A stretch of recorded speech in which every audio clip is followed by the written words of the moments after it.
All right, welcome back to my Darling Bright podcast, powered by Refuge and Fortress Network. My name is Emmanuel O. And I'm Lonnie O. On this podcast, we dig, discover, and deploy biblical gems for the building or rebuilding kingdom homes and relationships. Yes, we are on a mission. We are on a Yes, serious yes. mission Yes, to we are. equip couples on how to build on a rock solid foundation, cultivate a culture of honor and respect. Yes. We need honor and respect in our home. marriages, in our home. You know, invest intentionally and consistently in our relationship and our marriages, and defend our union. A lot of people let things just attack their homes and their marriages. We need to defend our union. And lastly, empower one another, lift one another, push one another towards purpose fulfillment. Absolutely. And like we always say, this is where love meets legacy. We've got a good one for you today. Let's get it.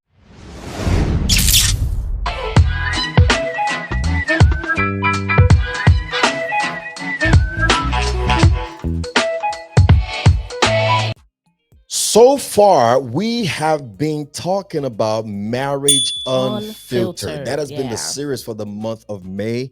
And I'm happy to tell you that we are now in the last episode for this series.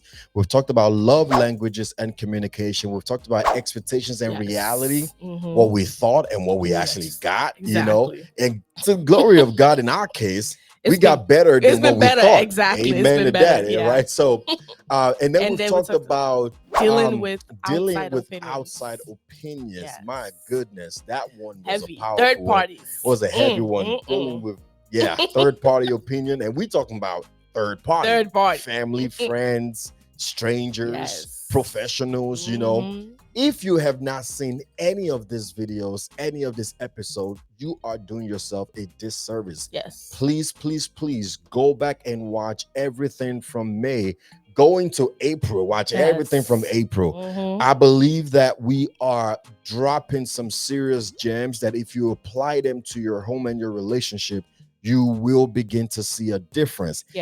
Couple that with what we teach at Truth Be Told. Tuesdays. I mean, you just can't go wrong. The things that we are teaching, we are also practicing. Yes. What we practice, what we preach, and we do that with joy and happiness. Because I was talking to my wife the other day that, you know, if we weren't practicing the things that we preach here on this platform, I would actually not be able to be myself. It's hard. It would be very hard. Come out and tell you do this because, when I know I don't do it.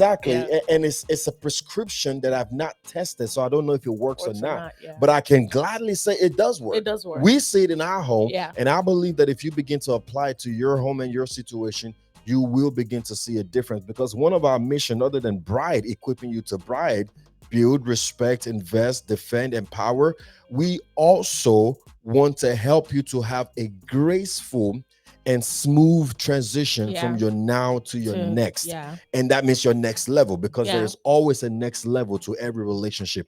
Every man can be better. Every woman can be better. Every father, mother, child, every person can develop and be a better version of themselves if we just keep trying one day at a time, right? Absolutely. All right, and I say all that to say that we are finally in a new topic, and today we are talking about money talks. Money talks. How do we handle finances as married couples? We've touched on this topic here and there. Once, you know, in split around multiple episodes and things like that, but we've never really had one episode that was dedicated to talking about finances, and not just our philosophy concerning finances, but our practices, right?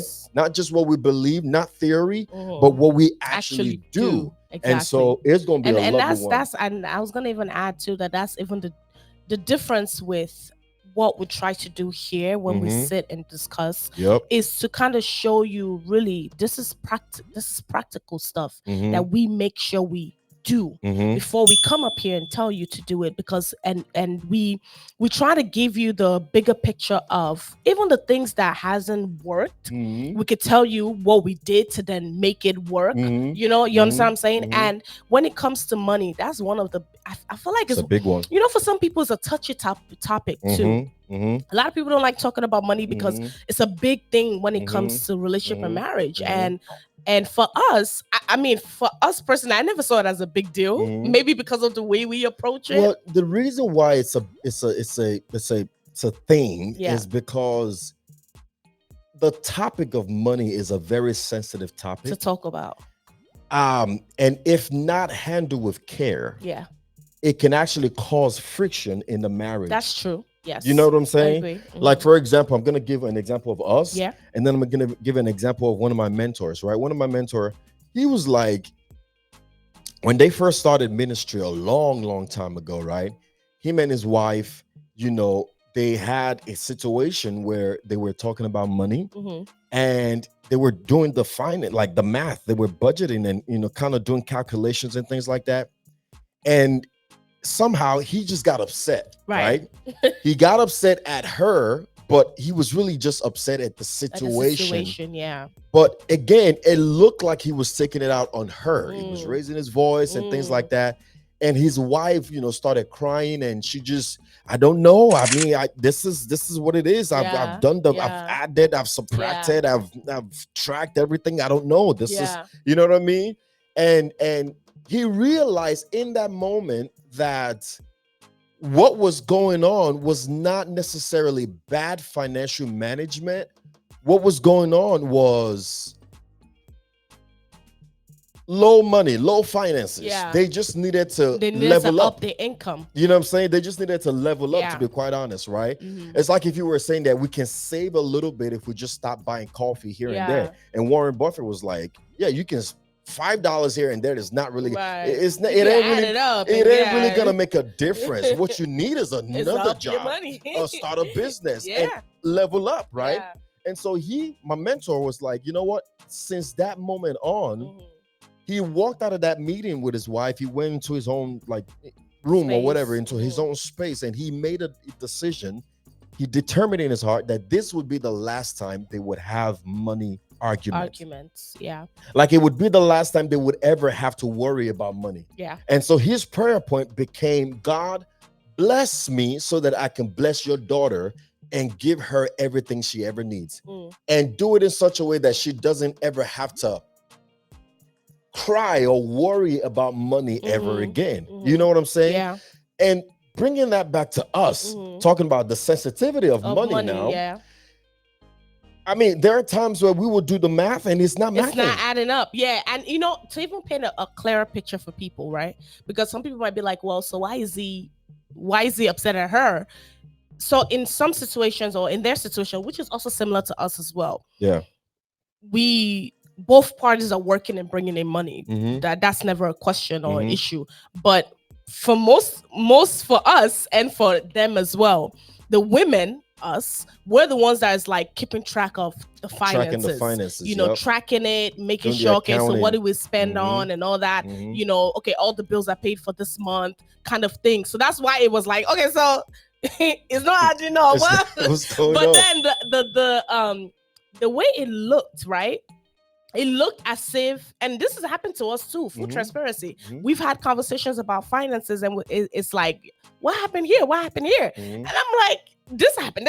We did it. I don't know how to explain it. And it might come off and look as if it's a blame situation where it's like, what did you do with the money? But that wasn't the case. It was just a matter of, okay, it might sound like I'm saying you, but I'm talking about in general what happened in this situation. And sometimes because that responsibility is put on us, the responsibility of also keeping account and being accountable for, okay, when did this happen and how did this happen? Or, you know, kind of just pointed it out was also put on us. And it kind of looked as if, you know, it's like you're the one that spent the money when that wasn't the case. You get what I'm saying? So sometimes that's another friction it can cause. Exactly. It could be a situation of trying to figure out how do we account for this finances or whatever it is. And that's where the sensitivity comes in, where there's blame throwing, there's accusation, there is harshness in tone. It's like, you know what? How about we just don't talk about money? But we got to. But we have to. And I think that's where the grace comes in, where my mentor and me, right? We just say, you know what? we appreciate the fact that you are handling the finances because a very long time ago, I think in 2020, maybe 2018-ish, 2019, I just decided I don't want to look at the bills anymore. Yeah. It stresses me out. Yeah. It really does. And you know what? And my focus is I'm going to just put the money in there. Yeah. I'm going to just work and fetch the money and just keep pumping it into that account. You just let me know where we at, what we need, kind of thing. Yeah. Now the problem comes now where I feel like I'm pumping. I'm putting a lot of money into this thing, right? And sporadically, just out of the blue, I'm like, how we doing with the finances? We good? So we got we're here, right? services like that. It's like that, right? Right. And she goes, more like here. Right. How? See, and that's the thing too. Just as we understand your perspective, and we the funny thing is, and we've kind of even dived into, but we'll go back to the question. We'll go back to the question, but it's so interesting because this is how we had to have the conversation and sit down and talk about it, right? So that way it's not a thing where we get over it in the moment. It's just in the moment of trying to figure, we're frustrated by the situation.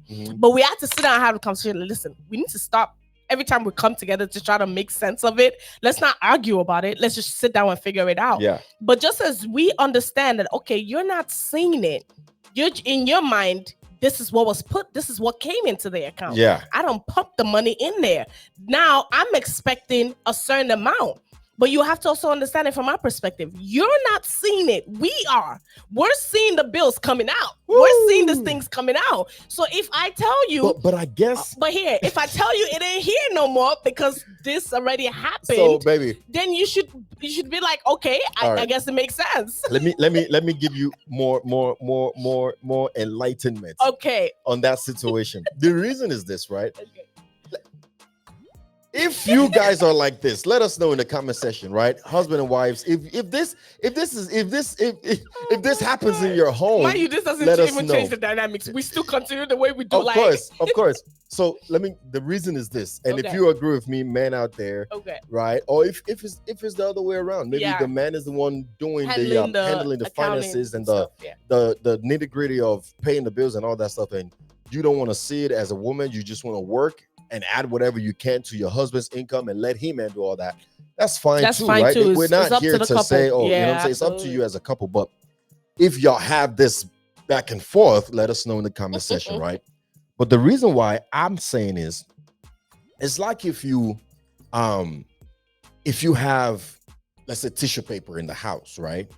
And we went to Costco. We got a thing of tissue paper, right? So in my mind, we're good on tissue paper. Right.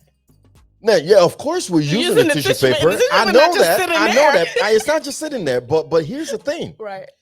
I don't want a situation where I'm using the last roll. Right. We're down to the last one. Right. And that's when. And then you're like, oh, be careful how you use the last one because that's the last one. Whoa. Yeah. No. How am I just now finding out that that's the last one? And that's how what I you understand. Never said anything? Yeah, and that's why. Listen, that's why it's communication. That's why you got to talk and communicate, because a lot of times it's misunderstanding.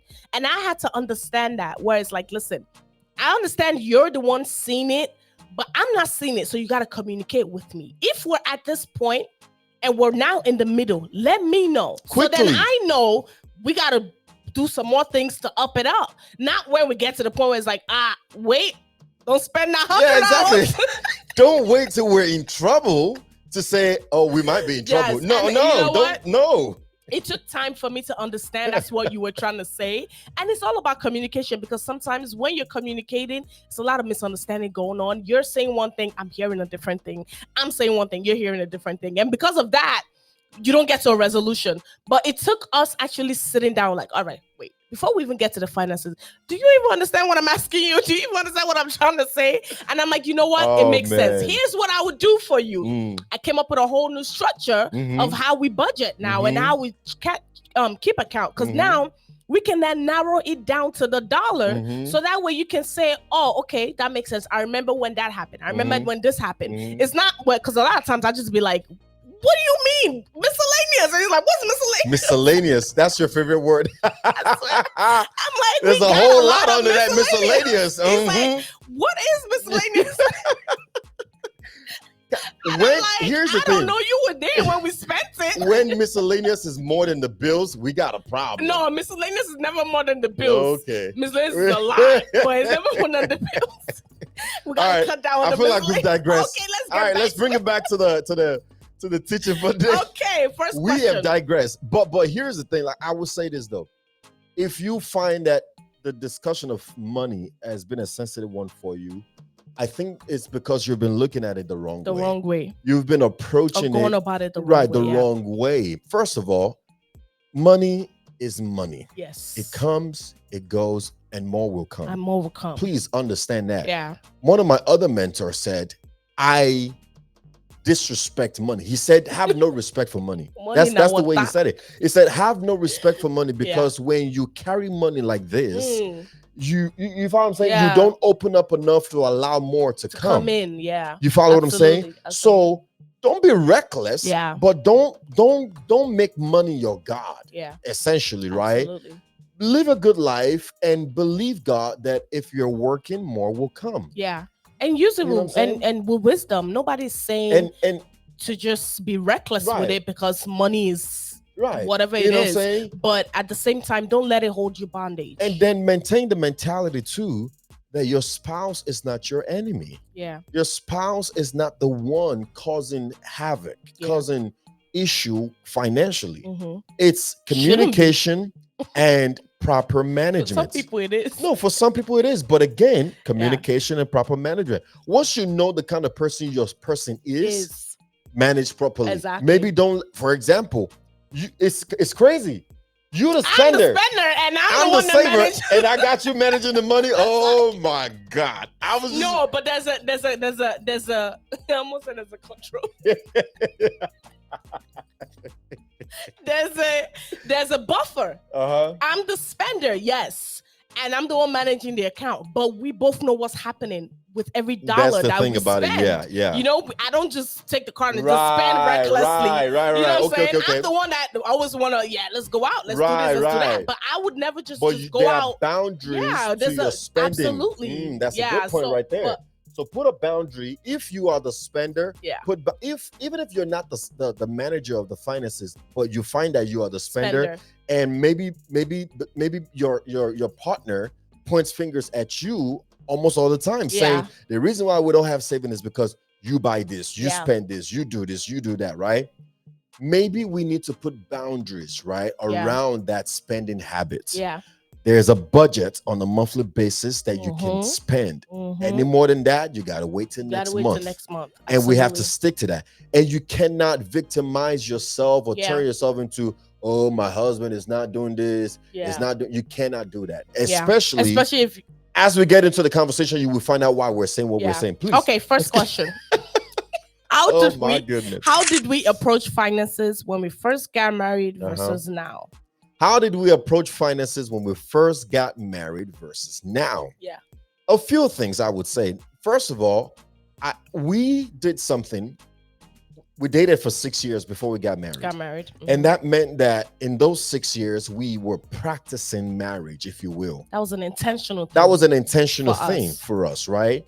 And so it became that when we got married, marriage was more of an official paperwork thing. Stamp. Exactly. A stamp on the already flourishing relationship that we had already had before marriage. Yeah. And one of the things we were doing in our dating phase was I was working. My wife was not. I was not. You know what I'm saying? And I hated, me personally, that's just me. I don't like when she has to ask me for things. Just take it. You know, that's just my perspective, right? So to avoid, can I get this? Can I get that? I want to get my nails done. I want to get my hair done. Can you send me $200? Can you do it? To avoid that, I gave her a second card. And I said, just swipe the card whenever you need it. Don't tell me, don't ask me. It's your money. I really don't care. Just do whatever you want to do. Exactly. But within, use wisdom, obviously. Don't have me coming at you like, whoa. Where are my money at? Exactly, right? use wisdom. Right. And so that was the foundation initial, exactly, of our yeah, financial relationship. yeah. And then when she got a job and she started working, Mhm. naturally, she just threw all that into the same account. Yep. And then when we got married, we transitioned and moved all that method into our marriage. Yeah. So from the get-go, we've always combined Our finances. Yep. And we still do till today. Yes. That's our Yes. mode of operation. Yeah. Now, that may not work for everybody, but that's what we've always done. Yeah. Now, the difference between now and before, we didn't have financial discipline. Yes. I would say that. Yes. Because you're making the money. There's not a lot of responsibilities. It is just always something. As it was coming, it was going. Exactly. Yeah. We didn't have good financial discipline. And so we were spending as we were making the money. Yeah. And I think a lot of people can relate to that, right? It's just, you're making money and you're spending it until life begins to life. Yeah. And then we're like, yeah, wait a minute and now. then we became parents. Yes. And it was like, okay. We needed to purchase our first house. Right. We needed to do it was just a thing of, okay, we need to kind of tighten it up. And it went from responsibility to legacy. Yeah. It went from take care of your responsibility, but then have reserve for much more than just your current responsibility. Exactly. Save for rainy day. Save for rainy days. Save for the people kids, lose jobs all the time. Exactly. You know what I'm saying? So we began to think and we began to realize, okay, wait a minute, we got to have a better relationship with money moving forward. But I think what really did it for us, what really was a turning point when it came to finances for us, we understood the spiritual aspect of money. Yes. We understood the law of seed time and harvest time. Yes. We understood the principle of giving. Ooh. That's a big one. I mean, there was a year we just went crazy. Yeah. We gave. We just gave and keep giving. And it wasn't like we had it like that. Yeah. But whatever spirit that was on us, man, we were just giving. We gave in Nigeria. We gave here in America. We gave to strangers. We sowed in somebody's life. Yeah. We gave to our mentors. We were just seeding and seeding and seeding. And to the glory of God, we didn't even feel the what do you call it? The absence of the money that we were giving. Gotcha. You know what I mean? And this is even in times when it was tight. This is in times where rent got to be paid or mortgage got to be paid. We still had that culture or that spirit of that understanding. We have somebody needs or we want to sow. We must give. Yeah. And so, and I feel like that turned our finances around for us. We're obviously not where we want to be yet, but we're definitely not where we used to be. To the glory of God when it comes to money. So but that turning point was that spiritual aspect of things, the understanding the importance of tithing, understanding the importance of offering. Sometimes our offering is more than our tithe. Understanding the importance of sowing into people's lives. And it's not necessarily your pastors. There are times where I was just sow into my wife's mother's life just because. There are times where I will call somebody up in Nigeria and say, you know what, send me your bank account. I just have it in my heart to send you something. There are times where we went to a restaurant. We go to a restaurant and we would tip more than the food we've got.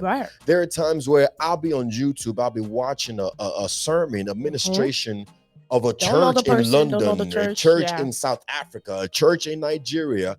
And after the sermon, I'm blessed. I pick up my phone, I sow some seed in there, you know? And we were just doing. But then we started to realize, whoa, money cometh. Yeah. money was coming. Money cometh. Money is coming. Yeah. We began to understand the concept of money cometh. Yeah. And keeps coming to the glory of God, right?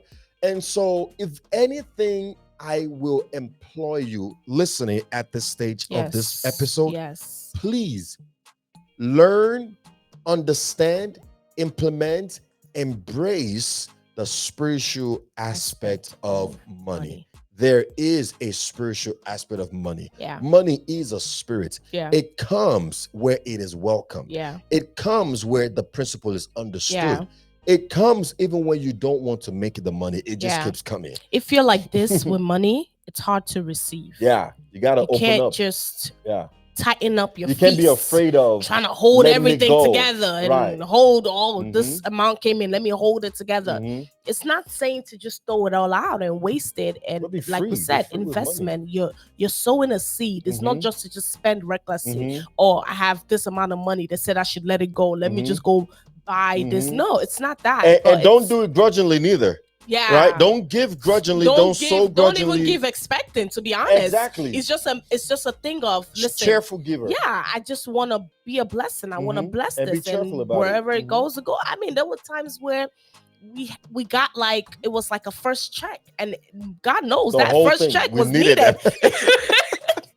God knows that first check was. I mean, we was like, there was one time a check was coming in and. In my head, I was already planning out what we're going to use it to do. My husband was like, that's the first check, right? I'm like, yeah, why? It's like, that's the first check. I'm like, oh, man. I wiped everything out of my mind. And whatever I planned, I just said, we'll just figure it out later. Okay, you just gave out one of our secrets right there. So, I definitely did. So that's one of the spiritual principles, kingdom mysteries of it's money. Biblical. Very biblical. Isn't it? Your first seed of anything, sow it. Yes. Right? Sow it. So whether you got a contract, for example, I remember when we were in New York, right? I would get like transportation contracts, moving contracts, where I get a contract for an entire year. And they want me to supply a certain amount of pallets and load from one place to another place, from one city to another city, one warehouse to another warehouse. And that contract is going to last me an entire year. Yeah. You know what I mean? The first check that comes in is a heavy one. It's a heavy one. I'm talking about over $10,000, right? Well, you got to let it go. I was like, whoo! You got to let it go, right? You got to let it go because that is your way of saying this money is not my God. It's not mine. And I understand that it is God who blessed me with this thing. And I will give him the best or the first of my proceed, of my seed, right? Best, And the moment you do that, God knows where your heart is. Yes. And he begins to bless you. Yeah. Because guess what? I really believe it is that principle that keeps the money coming. Absolutely. You know what I mean? 100%. Because sure, you've 100%. gotten the first contract and they said it's going to last a year. Yeah. What happens year 2? Yeah. Don't you need another contract? Yeah. And Don't even you know in between, I mean? you'll be surprised as to the doors that it opens. Exactly. And, sometimes you just, people look at things and they think it just happens, just be. But you got to look at your actions and the things that you do and what causes it's giving open doors. No doubt. Let me give one example. I mean, I don't know. Are y'all liking this so far? Because we ain't going by no script or anything like that. But you asking them, like, comment, yes, we are, if you are. I'll give you an example, right? So last month, let me just use last month for example, right? Okay. We were expecting 3 checks. Let me just put it that way. We were expecting 3 checks because of a few things that we had put in place. And so we'd done the math and we said, you know what? 3 checks is going to come in. You know what I'm saying? And this is not even concerning New York or anything like that.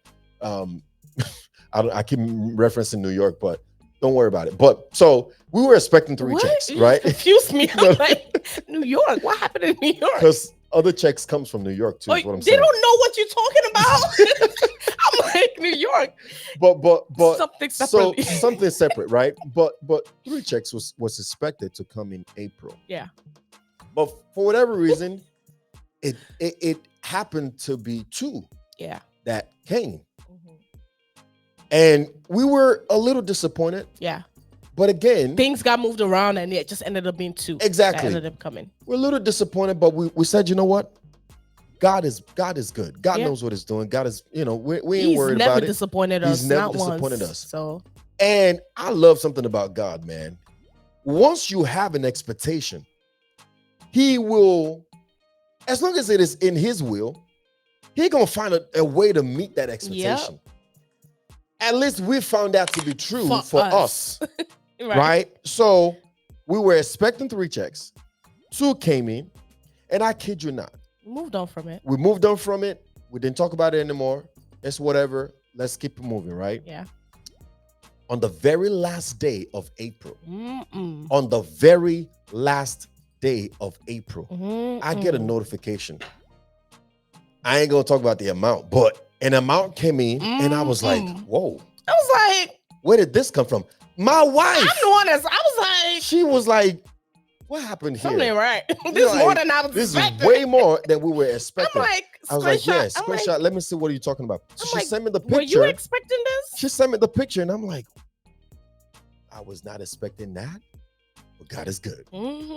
So, and we had just been hearing too about unexpected money, unexpected, coming in. Yeah. And when you hear the word and you hear things in that moment, some people feel like it should happen like right away. Then and there, right. You understand what I'm saying? We've heard this a while ago, but it doesn't happen. God lets it happen in its own way. And even after we're expecting 3 checks, we're thinking, okay, well, maybe this, this might be it. And then it's like, nope, that's not it. And we just moved on from it. Everything is good. We done recalculated things. When you least expect it. And boom. And we didn't even, it just came. It wasn't even like we were told. It just came in. And we're like, whoa. God is good.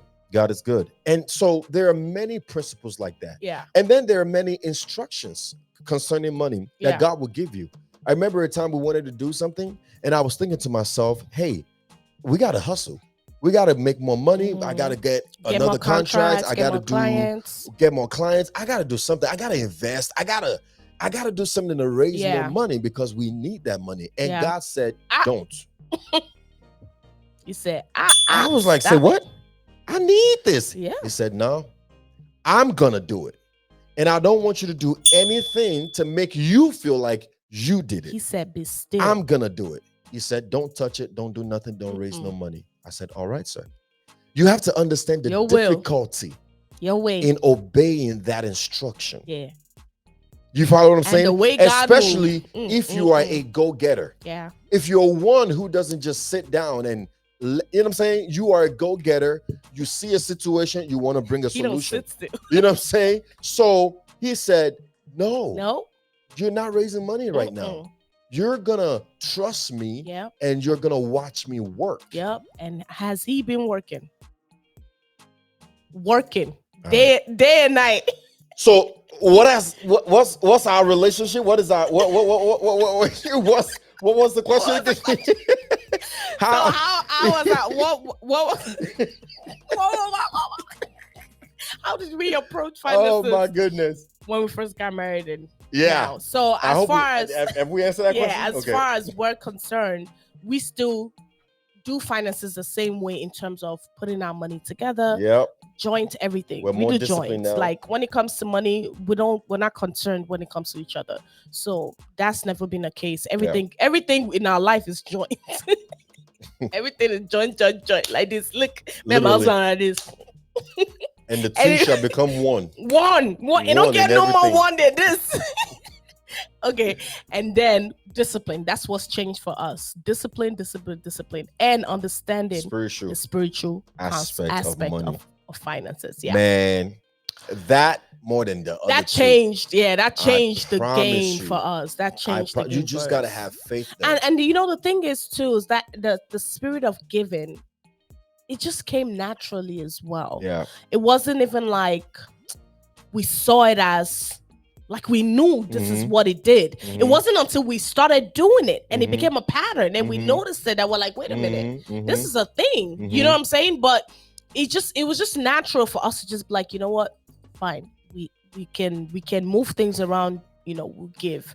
Let me ask you this though, because somebody might be out there and say, how did you know, or why did you guys decide that you were gonna put your money together? Why did you guys go the route of joint account, joint everything, putting finances together? Why did you follow that route?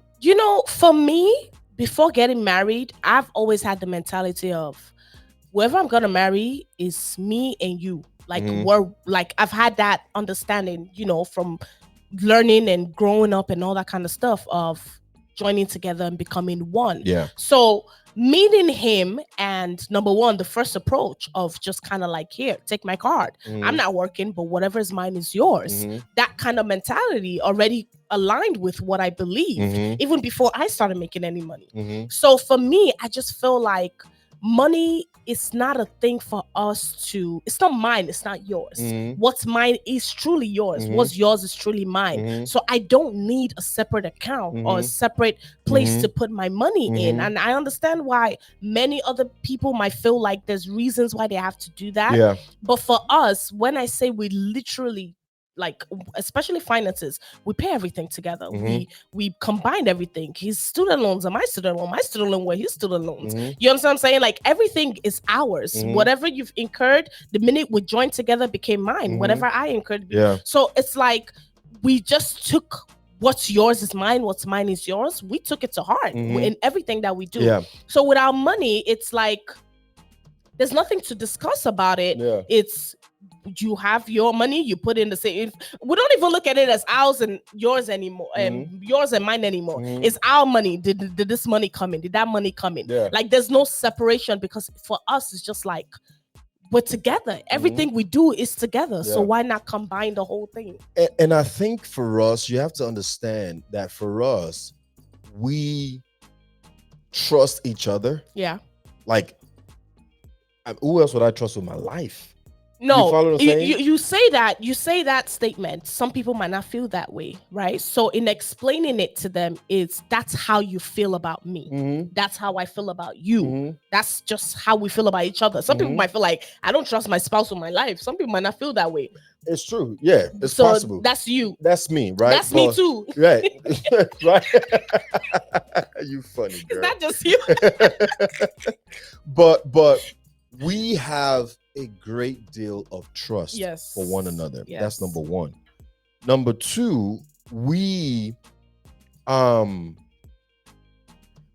each other with our lives. So that means we trust each other with everything. Everything.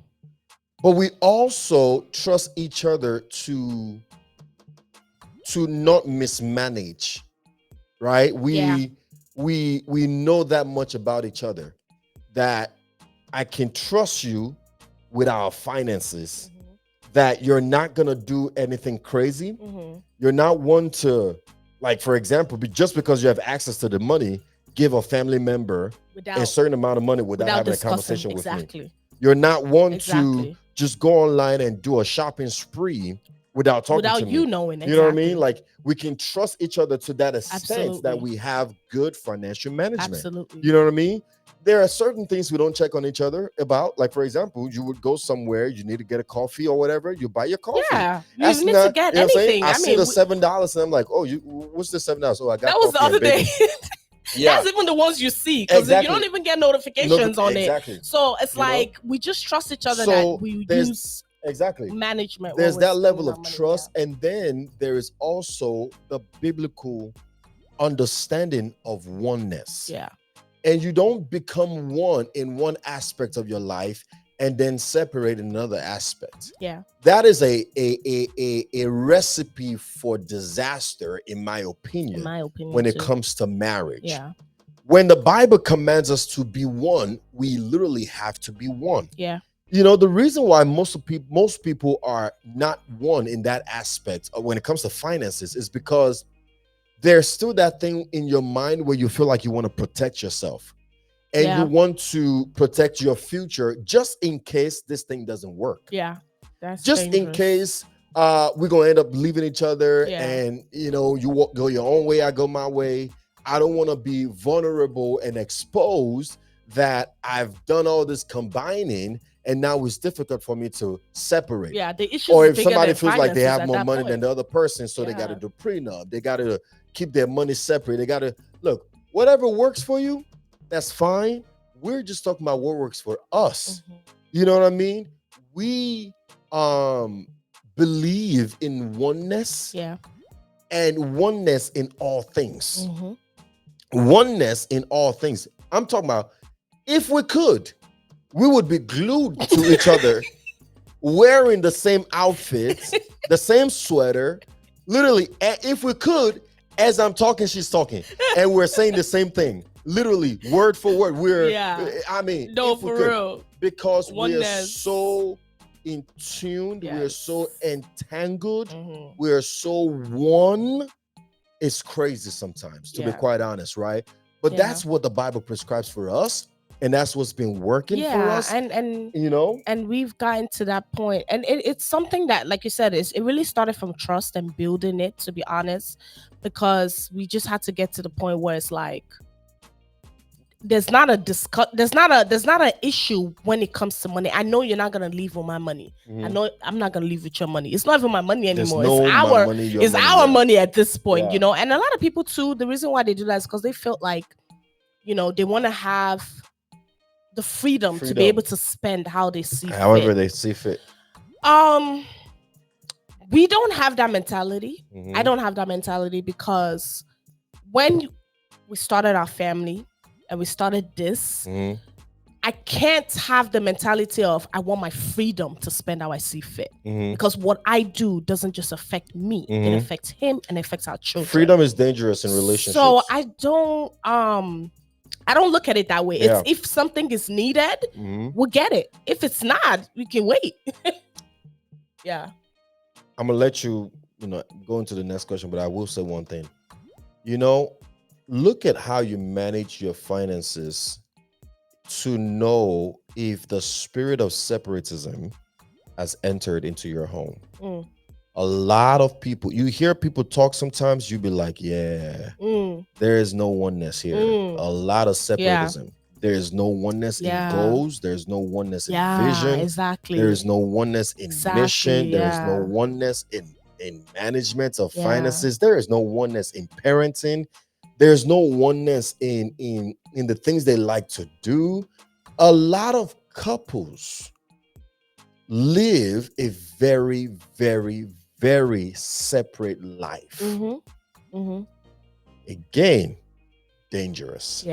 Dangerous. Now I got my own hobbies. I got things I want to do. I got places I want to go. I got goals and visions and things I want to do for myself. It's me. I got to put myself first. I got to do this. Look, the undertone of those statements is pride, selfishness, and is really coming from a place of it's me all by myself. That notion of I can do bad all by myself. I don't really need you. I don't really need you. Sure, it's nice that I have you, but I don't need you. And marriage, some of y'all listening right now could say, well, it's true. I don't need him. I don't need her. But that's why relationships don't last. Because y'all act like y'all got this all by myself. So why are you in a relationship? Why are you married? If you don't need that person, I need my wife. And I'm not ashamed of saying that. I need her. She needs me. Absolutely. It's that interdependency on one another that makes the relationship even beautiful. I don't want to make her feel like I'll be all right without her. You know what I'm saying? I don't want her to feel that way. That, she'll be all right without me.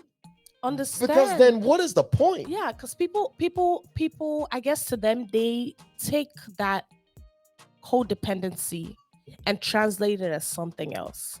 Like, if that person is not there, so what do you do? No. When you're codependent on each other, using that word, right? Because it has its own meaning. It doesn't mean, or interdependence, right? It doesn't mean you can't stand on your own. Not at all. Do you understand what I'm saying? I mean, my husband was gone for what, 2 weeks? Almost 2 weeks. The E part of bride. Empower one another. Thank you. Because it doesn't mean powerless. It doesn't mean you're powerless. Like you can't do anything on your own without your spouse. Absolutely not. You help lift each other up. You empower each other up together.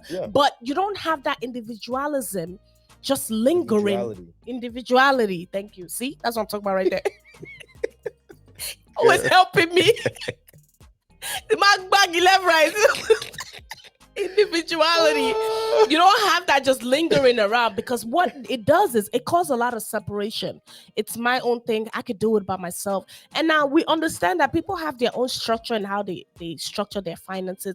Some people do joints, and they have like an account where they put their own like allowances in there. Everybody has their own structure in the way they do things, right? Even us, like for example, we have our checking accounts that are joints, but you have a credit card. I have. Yeah, we have our own credit cards. Sometimes you spend on your credit card. I don't know what you use. He don't know. You know what I mean? He don't know. I'm just like, he know everything. But like seriously, like it's just for us, and I think for us too, because we communicate about. When I say everything to the T, to the thing, to the point of, man, I just went to use the bathroom kind of thing. We communicate about we talk to each other about everything. So I don't foresee a situation where it's like something happened and he doesn't know, because we talk every day, every single day about every little thing that happens in our lives. So for us, there's no need to separate anything. We don't practice separatism at all. So, and it's worked for us. 14 years together now. 8 years married now. I always mix up the date. I guess as you get older, just well done. 8 years together now. It is 8 years, right? Yeah. Right. 8 years together. Wow. Golly, we've known each other for over a decade. Come on now. Anyways, but yeah, being the fact that we've been together that long, it's worked for us to date, and it's still working for us. So for us, that's what we practice, and I feel like it's even made our marriage even better. Mm-hmm. You know, it allows us to trust each other. And then another thing I wanted to mention was a lot of people run from accountability. Yes. People don't want to be held accountable for how they spend money. Tell me how to spend my money. They don't want to be held accountable for how they spend money. And I feel like, to me, that's a good thing, right? Because it helps you caution yourself. Like I said, I'm a spender. I'm not like a crazy spender, but I'm a spender. You are the spender in this relationship. Okay. Yeah. I mean, in this relationship, every relationship we got a saver and a spender. You the spender. Yes, I'm definitely the spender. But you're not a crazy spender. But I'm not a crazy spender. You know what I'm saying? But if you were, I don't think we would be together. I'm just being real with you. Holy come on, my wisdom won't be left on right. No, why do I find somebody else to be blowing up their money? But what I'm saying, what I was to my point of accountability. Yes. I feel like it helps you even, helps you manage yourself too, because it helps you build. You should learn how to save as a person. Mm-hmm. You could be the spender from now to tomorrow, but you should know how to save money. Even if you're single, you should learn how to save money. It's for your own betterment. You know what I'm saying? So for me, I feel like being able to be held accountable for how I spend my money has helped me. It's helped me better to know how to better manage money, even for myself. Yes. It's helped me to know how to think, like, okay, I actually, because sometimes before swipe, now I'm like, do I really need this kind of thing? Yeah. You know what I'm saying? Like, you know what? I can actually wait. Let me. So now I think to try to kind of come to the conclusion of, is this a need right now, or is this just a want? I could come back to this. We need to bring back the culture of accountability. But what I really want to point out in that accountability thing is the culture of being answerable to somebody else. Yeah. And I think that's where the devil is really crippling a lot of homes and marriages. Yeah, I don't want to be. A lot of people. You don't want to answer to people. They don't want to answer to anyone. Yeah. Look, man. I look out for people to answer to. Please lead me. Yeah. Please tell me what to do. Please. Yeah. Please let me be answerable to you. Yeah. Because people are answerable to me. And that's great and everything, but it's a responsibility. It's a responsibility. It comes with leadership. Yeah. But a leaderless leader is a dangerous leader. Mm-hmm. So I'm out there looking for leaders left and right. I'm telling you, like, I mean, putting in applications. I'm putting applications for leaders. Hey, and you taking a mentor? You know what I mean? Because I'm not one to say, hey, I'm a mentor myself. I don't need no mentor. Hey, me. Yeah. No. Yeah. No. Because you know what? A leader needs a leader. A leader needs a leader. And not only that, it is that thing of pride that you have to kill. Yes. It's pride that makes people not want to answer to anybody. And we have to consciously kill that spirit. And what better kind of relationship than with your spouse, where you can sit down and talk things out and sit there and be like, there's times you wanted to get some things and I'm just like, can we wait? Because heavy. heavy. That's the thing about me, right? I don't spend. You don't spend, but when you spend, you don't spend though. Listen, he doesn't spend at all. But let him just spend one time. Oh boy. Oh my God. So we would go to the mall, for example. My wife is walking out with bags and bags and bags of things. I say all that. You know what I mean? I'm walking out with just one thing. One thing. But that one thing heavy. You can buy everything else in those bags times two. But that's just how we roll, right? And we're really spending time we're spending time to talk about finances, our relationship with money, how we handle money, our money principles, what we do, what's been working for us and things like that. So again, we're not trying to throw shade at anybody. No, whatever works for you works for you. Your money thing, because like you said, whatever works for you works for you. Some people, they do whatever they do and 20 years they stay together. Absolutely. So we're talking about what works for us. Right? What has been working. And honestly, if it ain't broke, don't fix it. We're not trying to, it's nothing to fix when it comes to our finances. You know what I mean? So we're at peace with it. We're at peace with it. Yeah, we're happy with it. All right, let's close it. And we still have our structure. So just a quick recap, because I feel like we said a lot. We do have joint accounts. We put our money together. Every income comes together. Every expenses is together. And discipline. That was the biggest thing. Two things: discipline and understanding the spiritual aspect of money. Discipline was a big one, because you have to be disciplined when it comes to money. You can't just spend anyhow. It comes and it goes, but you have to use wisdom. You have to be frugal. You can't just and one thing about us is, people that do know us, they know us like we enjoy our lives. We don't let anything hold us bondage. We don't put ourselves in a corner. But let me tell you something, we also check ourselves. We're also accountable to ourselves. And we also make sure that we're using our brain and using wisdom when it comes to money. But at the same time, we enjoy the life God has given us. And we know that God got us in every situation. So I wanted to talk. Are you done? Well, I was going to say giving and the spiritual component of giving. Of giving, yeah. I wanted to say though that when it comes to budgeting and tips on budgeting and things like that, you got know your finances, number one, right? Know what goes in, what comes out. That is a given. Yes. And I think that was a turning point for us too. Yeah. We didn't even know our expenses. No, we didn't. It was like this amount of money went out. What did we spend it? We actually didn't know what our expenses were. Like, what are your bills? What are your monthly expenses? We didn't know that. No, but the minute we did, know your subtractions, know your additions, right? Know what's going out and what's coming in, and where is it going to? Yeah. I remember a time we were doing budgeting, and we found out one particular restaurant was the culprit. It was just eating up our money. I don't think that restaurant has seen us for a while. Never. We was like, nah, we ain't going back there no more, right? But know your finances. Know what's going out, what's coming in. And then ask yourself, what is my threshold, right? Once the bill is paid for. That is number one, right? Understand the difference between wants and need. Take care of the needs and then prioritize the wants. Because, and even you can prioritize the needs too. Because you can need something, but you need it right now. Yeah. You can want something, but must you have it right now? Exactly. Prioritize and say, okay, let's not do this yet. Let's wait and things like that, right? Yeah. And if you need to, and if you're able to, level up. Get a better job. Yep. Get another job. Yep. Get two jobs. Yep. Start a business. Do something on the side. And keep the expenses You know what I'm saying? And keep the expenses the same. The bill. Keep all of that the same, but increase your income. God designed every single one of us to progress in life. Yes. To make more than you made yesterday. Yeah.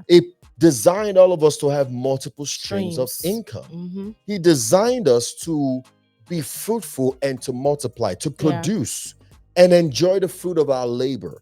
He designed us to rest and not just work all the time, right? So if you need to level up, make more money, get a different job, whatever you got to do to just put yourself in a better situation where, yes, you're working, but you're also enjoying the fruit of your labor. Yeah. Begin to think about that. Absolutely. Right? Because it's not healthy that you're working and you don't see the impact of the work. Yeah, exactly. You don't enjoy the job, the labor. The labor. You know what I mean? It's not healthy. I'm glad you said that too, because a lot of people, some people have the mentality that, you're working, just work, we get money you enjoy later. No, that enjoy later thing, I don't like it. Because this life, you don't know what happens tomorrow. You don't know what tomorrow brings. You don't know what's in store.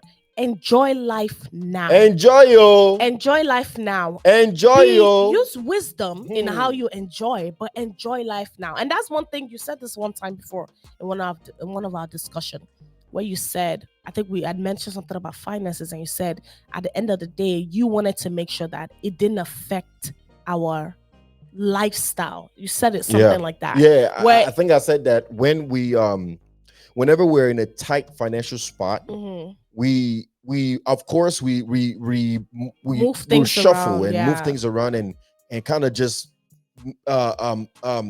caution ourselves in how we spend. Yeah. But one thing I'm very conscious of is I try as much as possible to make sure it doesn't change our lifestyle. Our lifestyle, yeah. It's not that now, instead of I don't know, like, right? We're not living in bondage. Now we can say, for example, instead of going out and getting lobster and salmon and things like that, we can just go out and get coffee. Right. Like, for example, just yesterday, we went to a festival. Right? It went to a festival and they got a lot of stuff there. All kinds of stuff that you could buy. Well, as we were driving back home, I was telling my wife, we had a great time. We had a great time. The kids had a wonderful time. And we did not spend more than $50 at that festival. Yeah. In addition, including the gate fee, the game fee, because the kids, did a few things, and then drinks and snacks. Yeah. The whole thing was not more than $50 that we spent. And we had an amazing time. Like we usually do on Saturdays when we go out for family time. And so that's why you got to be careful and observant of these things. But again, it's because we need to be just because you find yourself in a tight financial spot does not mean you're tight mentally as well. Exactly. Does not mean psychologically you're now living as though you're poor. Exactly. It doesn't mean that. There's ways you could still enjoy your time. Yes. I mean, there's many times where we just take a blanket and go to the park and sit in the park and matter of fact, when I was in Nigeria, absolutely. When I was in Nigeria, I was talking to Femi, like one of my good friends, one of my best friends, and we've been friends for a very long time, right? And we were reminiscing, right? We were in Nigeria, and we had ordered like a large meal for everybody, right? And I think the thing cost us like 70,000 naira, Nigerian currency, right? And we were just laughing about it, right? Because to us, that was really nothing. To the glory of God. By God's grace, that was nothing to us. But then we were laughing about it because we remember a time where back in DC, we would be on the train, on the bus, going from school to work, and all we could afford was McDonald's $1 chicken sandwich, $1 chicken wrap. That was the only thing we could afford. Yeah. And that's all we ate that day. $1. Sometimes maybe $2. You dip that thing in the sauce and you eat and you're good. You drink some water. Sometimes some people will be kind to you. They will give you Coke. They will give you free drinks. Yeah. And that was more than enough. And we had a good time. Yeah. We weren't like sad and mopey and down about it. We weren't looking at God like, why you do us like this? Like, how come this person is enjoying their life and we're like this? None of that happened to us. And I think that same mentality is what I'm using even now in our relationship. Absolutely. There are times where the money's just not coming. Yeah. You know what I'm saying? Yeah. But again, you're not gonna see that no, you would never know. You're not gonna know. You would never know, because we know it may be tight right now, but it's coming. It's coming. Exactly. It's coming. Exactly. It will always come. And we just thank God for and we just give God all the glory, right? Yeah, so that's He's been good. That's one of the spiritual kingdom mysteries concerning money that you gotta have. And even when you don't have, act like you have. Believe that you have. Yes. Because live in that faith that I'm in abundance. I'm enjoying overflow. Yes, I'm living in increase at all times. And watch how God turns your situation around based on the words that are coming out of your mouth. Absolutely. Telling you. And I was just going to add too, when it comes to tips and budgeting, what we do. So I'm usually the one that I keep account of everything we do. So I use Excel, I pull in all the income that comes in, I pull in all the expenses that come in. And what I just started doing recently was doing it week by week, because when you do a month, it's a lot. When you have this coming out, that coming out, it's hard to keep track. So I do it week by week now, where I keep track of what came in that week. Okay. And then I categorize things. What are bills? You could use apps too. For me, I'm more of like hands-on. I like to do the hands-on, right? But you can use apps, and categorize them. So that way you could see where the money is going. Like, oh, wow, we spent this much on entertainment alone, or we spent this much on, miscellaneous alone. Break down your miscellaneous. What is miscellaneous? Your favorite word. So what's included in the miscellaneous can mean anything. But yeah, like break it down and be honest with yourself too. Like we have an entertainment category, which is like when we go out to eat or when we spend on things that we just enjoy, like one-offs, shopping, things like that. But like you could categorize them so that way you see exactly how much you're spending on what for that month. And then so that way you could use that to kind of figure out, okay, what do I need to reduce for next month? Entertainment is a lot. How can we reduce it next month? Or miscellaneous is a lot. Or bills, even with bills, we look at different ways and ways we could save. And another thing that helped us too is keep track of what your monthly expenses are. Yeah. The minute we started doing that, we knew, okay, this is what we need to cut down to get to this point. We cut this down, we have more savings here. So these things that you do like this, when you keep track of what it is, you're able to, kind of be on top of it when it comes to your finances, and you won't stress about it. You won't fight about it. And there's a lot of transparency and honesty when it comes to it. So, and I would just add, so we can go, I would just add, have saving goals. Yes. I think when you have a mission for money, it comes more. All of a sudden, the money just comes because I have a goal for that money. Yeah. Like I remember a time I was trying to pay for something. It was $8,000. And I'm thinking to myself, how? Yeah. Right. But because it was a goal in my mind, God supplied that money. It came out of nowhere. Yes. You know what I mean? So give yourself saving goals, but not just saving for the sake of saving. Save towards something. Right? Save towards the down payment towards a house. Save towards your kids' college. Save towards something. And then pay yourself first. After you've done your obligation to God, you've done your tax obligations, you've done your bills and everything like that, pay yourself. Put that money, that savings goal, allocate a percentage of that into that savings goal. We got to meet our goals before we meet any other goals. Before we do any other entertainment, before we do anything else. Have that. Once you have that, give money a mission. Send money on an errand. Let it go out there and do something for you. That's another thing. And before we go, I'm sorry. You mentioned I knew you were gonna say something. It's over now, boy. You mentioned giving in terms of charity, like sowing a seed. Make sure you do that as well, because that's one of the spiritual aspect of things, in terms of not just with offering and tithes, but also towards seed, towards a ministry. Maybe they're building a project and you want to contribute, sow a seed there, put money towards that as well. That's what I wanted to add to that. All right. I was thinking about something else to say, actually. Go ahead. It's okay. Go ahead. Save money for yourself now, please. Yeah. Man, listen. Have fun. Financial goals. Yes. Save money for yourself too. Yes, save money for yourself too. Save money for yourself too. Because me, I have plans for next year, 2020. What year are we in? I have plans for this year, 2025. Saving girls. But look, at the end of the day, when it comes to finances, man, have fun. That's my approach to money. Have fun with it. Be free with it. In fact, I need to update our finances. Let it come. Spend it. Let more come. But just be free, right? Have fun with money. Yeah. And I would just close on this. You mentioned something that was so important. That enjoyment and having fun. Whew. Today is a gift. Tomorrow is not promised. Yes. Make the best of today.